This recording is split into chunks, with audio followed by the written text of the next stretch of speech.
Hey everyone, how's it going? Welcome to NoDQ&A video right here on NoDQ.com, as well as the YouTube channel and NoDQ&A videos affiliate, ringsidenews.com. We are coming off a very interesting angle to end SmackDown Live this week. Got your questions regarding that and other topics. So let's get started today with the first one, which comes from our good friend Daniel Jobber.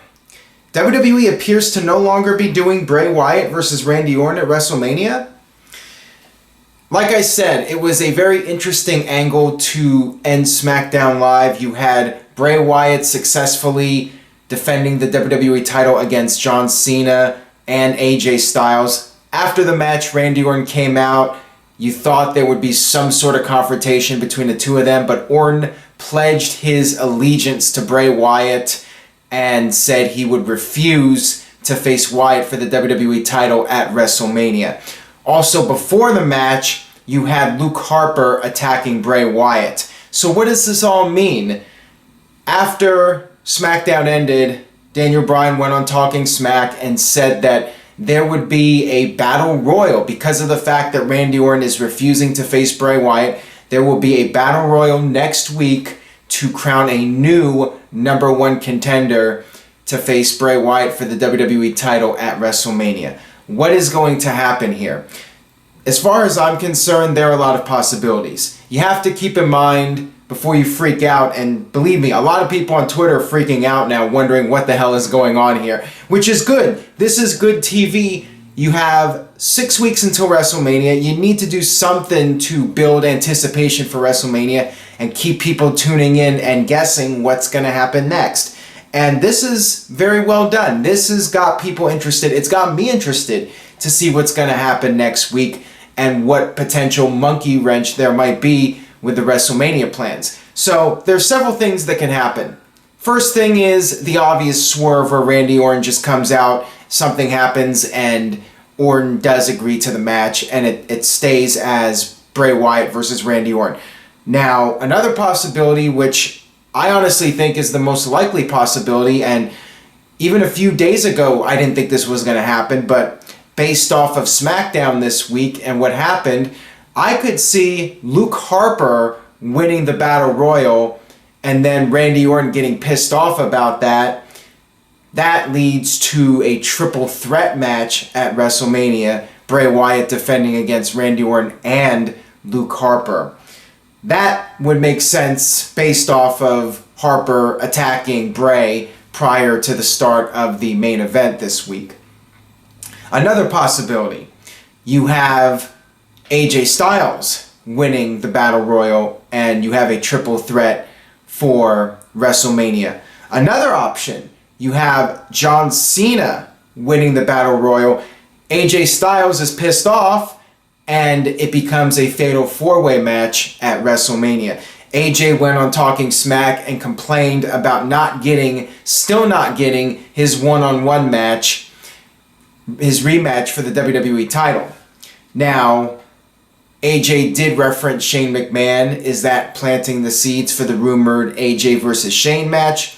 They could potentially do the fatal four-way match by having Cena win, AJ complaining, and then Shane and Daniel Bryan saying, okay, we'll throw you in there and make it a fatal four-way, but that's your last rematch, and this is it. No one-on-one rematch. You get your match at WrestleMania, you get to be in the main event, and that's it. They could do that, and I did talk about the idea of a fatal four-way match a few weeks back. A lot of different ways this can go, and to me this is really strong by WWE. Strong storytelling here to throw people off and keep people guessing. I thought it was really well done, and it remains to be seen what's going to happen next week. A lot of different ways they can go with this. This one comes from Mr. Yuck. Does it seem like Bray Wyatt is being primed to make a full face turn in the near future? It's really interesting because it looks like Luke Harper is turning babyface, but Luke Harper attacked Bray Wyatt on SmackDown this week. Bray got a huge babyface reaction on SmackDown. When he came out there for his promo at the beginning, the crowd was chanting, "You deserve it," and his promo that he cut was almost like a babyface promo. He wasn't really insulting the fans or anything. It was pretty straightforward. So it is really interesting because I think Bray would make a tremendous babyface. I think Luke Harper will make a tremendous babyface too. So I'm really curious to see where this goes. And leading up to this potential one-on-one match between Bray Wyatt and Randy Orton, I thought that, okay, Randy will eventually turn on Bray, and then Randy will be the babyface against the heel Bray Wyatt. But as I've said before, Orton prefers being a heel, and the fans just love Bray Wyatt so much. I'm really curious to see where this goes now, because I think when it's all said and done, I think Bray Wyatt could emerge from all this as the top babyface, or one of the top babyfaces on the SmackDown brand and in the entire WWE locker room. On both brands, I think Bray Wyatt could be one of the top babyfaces. Same thing with Luke Harper. I mean, the fans have been wanting to cheer for Harper. They've been wanting to cheer for both guys. I'm really curious, and I'm wondering, once WWE does the draft or whatever for this year, maybe they'll have Bray Wyatt and Luke Harper on separate shows. I could see that happening, and they split up and go their separate ways and become top baby faces on their respective brands. I could see that happening. So yeah, I'm very intrigued by the direction WWE's going with these guys heading into WrestleMania. Got this one here from Joe. Your thoughts on Bo Dallas moving to SmackDown and joining his real-life brother Bray and being part of the Wyatt family? I suggested this a long time ago when Bo Dallas first grew out his beard. I suggested the idea that he just join up with his brother and be part of the Wyatt family and just get rid of the whole Bo leave thing and drop that gimmick completely. But it hasn't happened, and quite frankly, I'm not expecting it to happen unless WWE decides to keep Bray as a heel. Maybe then Bo Dallas can reemerge and be a new Wyatt family member. That is a possibility, but my gut feeling is it's not going to happen. And I definitely feel there's more mileage out of Bray Wyatt as a babyface than a heel. So I'm not sure that's going to happen. I think the time has passed. I think it's too little too late to do that now. If it was going to happen, it should have happened a year ago or even longer, 2 years ago. I mean, the Bo leave thing ran its course fairly quickly. When did Sting? That was the night after WrestleMania 31 when Sting did the death drop to Bo Dallas. I mean, at that point, that should have been the time to repackage Bo Dallas and put him with his brother and do the whole Wyatt family thing with Bo. This one comes from Nick Easy. What did you think of the new Elimination Chamber? I liked it. I liked it too. I can understand the criticism about the padding on the ground, and one of the appealing things about the old Elimination Chamber was the steel floor and people being slammed on the steel. But to me, it's not that big of a deal. And as I mentioned in the review video, you had guys doing more high spots on the outside and off the top of the pod to the outside. And I think it made for an overall more exciting match. Like I said in the review video, I think that this Elimination Chamber match was one of the best ones WWE's done in a long time. I thought it was a great match. And to me, the design change did not really hurt my enjoyment of it. And, you know, to me, I mean, blood was the most important thing in Elimination Chamber. And with that gone, I mean, yeah, the steel floor is nice and all, but to me it wasn't the biggest factor. And I do like some of the other changes that were made, like I said, with the glass above the pod, and they had that camera shot with Dean Ambrose and AJ Styles fighting, and you could see them clear through the glass. I thought that was really cool. Overall, I liked the changes, and you know, anytime there's any kind of change, you're going to have some people not liking it, but I think in this case, it was nice to do a little bit of an overhaul and change things up a little bit, and I think people will get used to it. To me, it's not that big of a deal that they changed the structure a little bit. Got this one here from Michael. Mike. What's next for The Miz after his match with John Cena at WrestleMania 33? Well, right now we don't know for sure what's going on with The Miz at WrestleMania 33. I mean, a match with John Cena, a mixed tag. I mean, that's not officially announced yet. But let's just say whatever Miz's match is at WrestleMania 33, what's going to happen with him afterwards?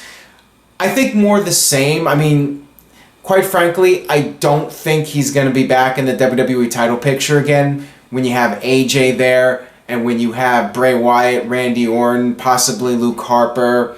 You have all these other guys. If WWE does do a draft this year, which I'm expecting they will, maybe Miz will get drafted to Raw, or maybe a couple of those guys I mentioned will get drafted to Raw. And if that happens and the door opens for Miz to rise above the ranks, I think he should get another chance at the WWE title and be in the WWE title picture. I mean, he had such a great 2016, and in my opinion, he's better than he was in 2010 and 2011 when he was WWE champion. So I would like to see it happen, but realistically, I think the odds are against it. With so many other guys in the mix as well. I mean, you have to keep in mind Finn Balor and Samoa Joe and all these other guys rising up in the ranks in WWE. I'm not sure if Miz is going to get another opportunity to really shine at the top as WWE champion, but it would be nice if he could get another opportunity at some point. Got this one here from Chris Manley 2016. I'm confused about this whole thing, to be honest. Do you think it was Triple H who got to Kevin Owens and made him attack Jericho? Perhaps a group with Owens, Joe, and Triple H. I've actually gotten quite a few questions about this. A lot of people curious about what this could lead to, and maybe there'll be a new faction. I'm really hoping WWE doesn't do another version of The Authority where you have Joe and Owens in the Seth Rollins role, and that really hasn't happened yet. And I think that would be a bad idea, but maybe Triple H doing like his own NXT stable on the main roster where he brings in these guys that are the future and they're part of his group and they're Triple H's studies. They're the guys that Triple H is prepping for the top spot and prepping to be the new Cerebral Assassins. I could see something like that potentially developing in WWE. I think that it's good to have a nice, strong heel faction every now and then, or maybe even a new Evolution. Why not do a new Evolution group with Triple H in the Ric Flair role and then having, Kevin Owens and Samoa Joe be in the future of the company? So you could do that. I mean, I would like that better than doing a new Authority. Have these guys come out there as badasses and not just as Triple H's cronies, corporate cronies or whatever, doing the suit and tie and all that, but actually being equal with Triple H. So we'll see what happens. I mean, it's definitely interesting, and it's getting people talking. So again, I give WWE credit. Heading into WrestleMania, they're developing these storylines, and I think people are getting engaged with what's going on in WWE right now, which is definitely a positive. All right, got this one here from Nicola. Any reports of Charlotte winning the belt back at Fastlane? Please tell me she's not. Based off of what has happened in the past, nothing would surprise me. I would not be surprised in the slightest if Charlotte wins the belt back at Fastlane. To me, it would be laughable, but I could definitely see it happening. I could see Charlotte winning the title back, and then they do the Fatal 4-Way match or a three-way dance or whatever at WrestleMania, and Charlotte retains at WrestleMania. I could see that happening. I would be shocked if Charlotte doesn't win back the title fairly soon. Do I think it should happen? No, but they got this streak going. They got the Charlotte pay-per-view streak going, and I sense WWE doesn't want it to end anytime soon. And there's also that running joke about Charlotte breaking the women's record for the most title reigns and doing what her father did and becoming a 16-time women's champion. So nothing would shock me at this point. If Charlotte wins the title back at the pay-per-view, I mean, I know a lot of people are going to be upset, but I would not be surprised. This one comes from Donald Long. Could Stephanie McMahon come out next week and reverse the referee's decision since Sasha hit Charlotte with her crutch? She could. I think it would be a bad idea to do that. I think a lot of people would be pissed off. I think if they were going to do that angle, I think that it would have made more sense to have that match be early on during Raw, and then later in the show, Stephanie would reverse the decision. Kind of like when Chris Jericho beat Triple H on that Raw back in 2000, and then Triple H came out and forced Earl Hebner to reverse the decision. They could have done something like that, but I think to wait a week and then reverse it, I think that would generate a lot of backlash. To me, that would be a mistake to do an angle like that. And plus, I like the idea of the referee's decision being final, although it really hasn't applied in recent WWE history much. But I remember the good old days back in the 90s when you'd have Gorilla Monsoon stating that the referee's decision is final. Unfortunately, that doesn't seem to be the case anymore. But yeah, I think it would be a mistake to do that. Could it happen? I would not be surprised again. I could see WWE doing that, but I don't think they should. Got this one here from Answer Me, Aaron Rift. Your wish is my command, sir. How many matches will take place on the main WrestleMania card? Usually it's 7, but I can see as many as 11 deserving of a spot.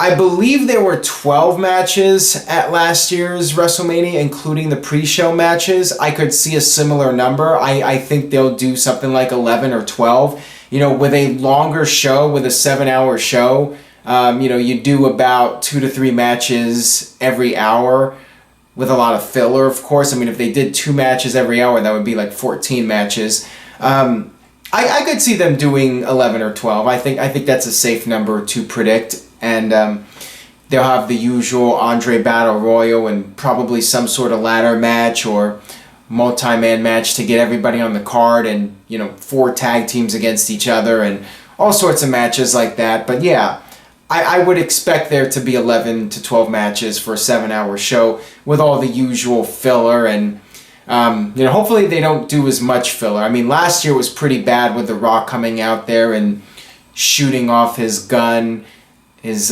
pyro gun, which was really lame. Even Steve Austin called it out for being lame.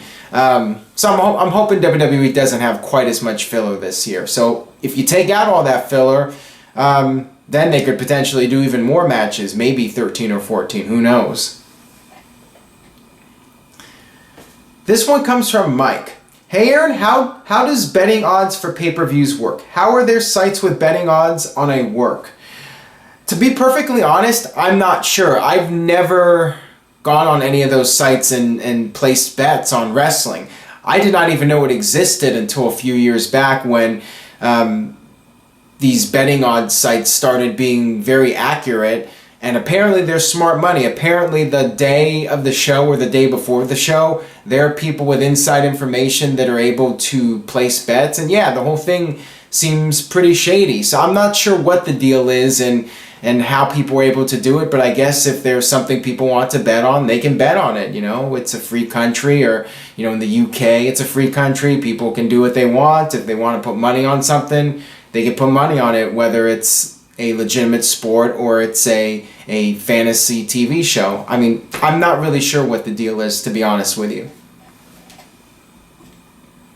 Got this one here from Wrestling Genius. Why did fans complain about Roman Reigns getting pushed down their throats in 2015, but don't say anything when Finn Balor gets pushed? Well, Wrestling Genius, I think that the biggest difference between Roman Reigns and Finn Balor is that the fans have seen Roman Reigns as Vince's pet project from day one. People see Roman Reigns as a guy who is in his position because of his family and the fact that he has the Vince McMahon seal of approval with his look. Cosmetically, he looks the part that WWE wants for the top guy.